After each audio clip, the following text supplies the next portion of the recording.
Base பேசலாமா? ஆ sir, நான் சொல்ல போகிற விஷயம் பாதிக்கு மேலே எல்லாமே ரியாலிட்டி தான். மாசான கிரவுண்டு, வெறித்தனமான பிளேயர்ஸு, வேற லெவல் ஏற்பாடு, 4 டிஃப்ரெண்ட் ஹவுஸு, எல்லாமே ரியாலிட்டி தான். ஆனால் நீங்கள் அப்படிலாம் ஒன்று காட்டிடாதீங்க. இந்த எப்பவுமே இந்த படம் ஆரம்பிக்கிறதுக்கு முன்னாடி ஒரு கார்டு ஒன்று போடுவாங்க. டிஸ்க்ளைமர் கார்டு, அதை போட்டுவிட்ருங்க. எதுக்காக சொல்கிறேன்னா, நான் சொல்ல போகிற மேட்டர்னா யாருக்குமே தெரியாது. நான் பாட்டுக்கு சீரியஸாக உண்மையை சொல்ல போய் நீங்கள் பாட்டுக்கு அது படமாக எடுத்தீங்கன்னா வச்சுக்கோங்க, ட்விஸ்ட் ஆயிரும். என்னப்பா இது இவ்வளோ பில்டப் கொடுக்குறாரு? உங்களுக்கு தெரியாததா சார்? அதானே எல்லாம் நல்லா போயிட்டுருக்குன்னு நினச்சேன். அது உனக்கு பிடிக்கல இல்லை? சார் சொல்லுங்கள் சார். இந்த விஷயம் யாருக்குமே தெரியக்கூடாது சார். இந்த விஷயம் உங்களுக்கு, டீச்சர்ஸ்க்கு, ஏசியோக்கு, ஏன் நம்ம பிரின்சிபல் சார் கூட தெரியாது. அதனால தான் சொல்கிறேன், இந்த கார்டு ஒன்று போட்டு விட்ருங்கன்னு. போட்டிங்கன்னா வைங்க, எனக்கும் சேஃப்டி, நீங்களும் ஃப்ரீயாக படம் எடுத்துகிட்டு போகலாம்.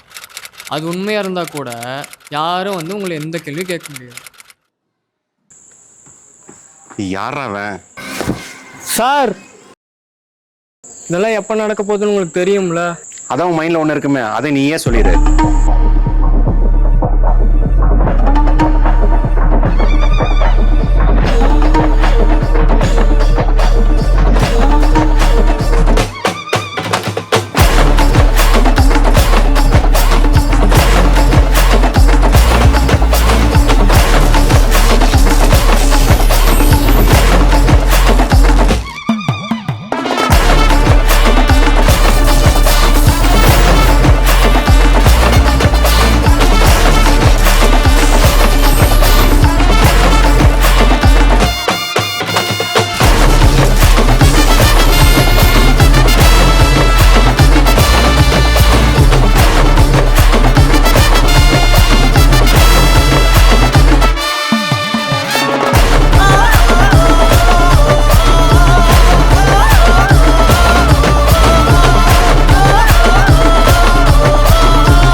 வந்து மாட்டி இருக்கணும் ஐடியா இருக்கானே சார், ரிஸ்க் எடுக்காம பஸ்ஸு கிடைக்குமா? அதானே இந்த டயலாக் வேணா உன்னோட ப்ரோமோல போட்டுக்கோ.